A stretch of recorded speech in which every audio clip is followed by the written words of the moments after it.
Hello and welcome to another video from iDrive Driving School.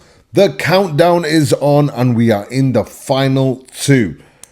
Today we're looking at the second top reason why people fail their driving test.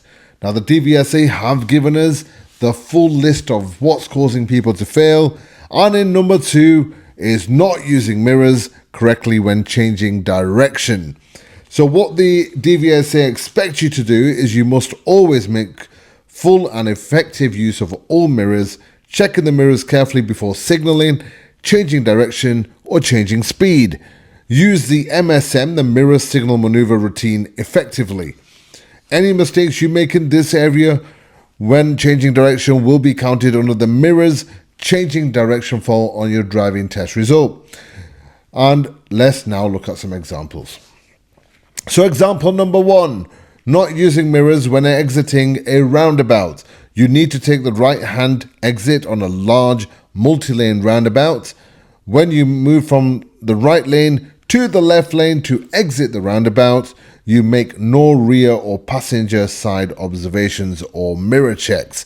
Now remember, on this, when you're turning right at any roundabout and you need to come from the right lane over the left lane to get out on your exit, you need to make sure you check because it's still counted as a lane change. So I know a lot of learners actually don't understand why we check the left mirror. Some do it only because we tell them to do it. It's important that the instructors also explain why we do it and what's the importance. It's because you're doing a lane change at that very moment. Let's look at another reason why under this subject, what causes people to fail. So, causing a vehicle to slow down when changing lanes on a dual carriageway.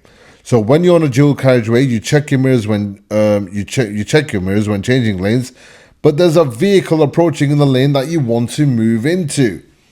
You start to change lanes anyway, causing the approaching vehicle to slow down. So, if you're changing lanes and there's a vehicle behind you, you check your mirror, you see the vehicle and you think, well, I'm just going to move in front of him, and they have to suddenly slow down to let you in, then you will fail your driving test. So make sure, guys, you're checking your mirrors properly, and also even have a quick glance over your shoulder if you can, just to make sure the car's not in your blind spot. Practice makes perfect, so practice with your instructor on changing lanes on dual carriageways, especially during busy times, and that will give you the experience you need. Let's move on to the next one. Trying to change lane on a roundabout. I think they need to sort out their English. Look at that. Just in case you blame me for saying it wrong, it does say here, trying to change lane on roundabout when vehicle is directly alongside. Okay, so when you're driving on a roundabout, you try to change lanes when there's a vehicle directly alongside you, and the driving examiner has to take control of the steering wheel to stop a collision. I think that kind of comes under the top one that we saw when we said, you're not using your mirrors when exiting a roundabout.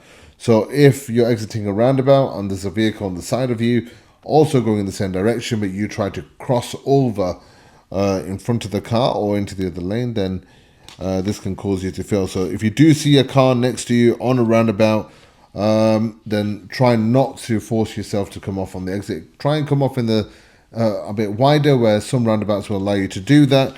We'll show you some examples over here, or you can simply slow down, let the car pass and go behind him. There you go, they've given us the reasons.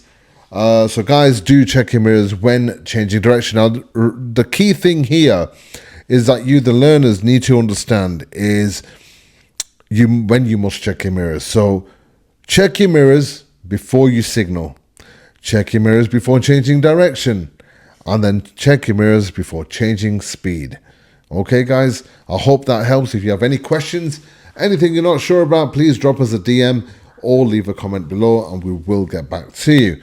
In the next video, we're going to be moving on to reason number 1, the top reason why people fail their driving test. Don't miss it. See you guys then.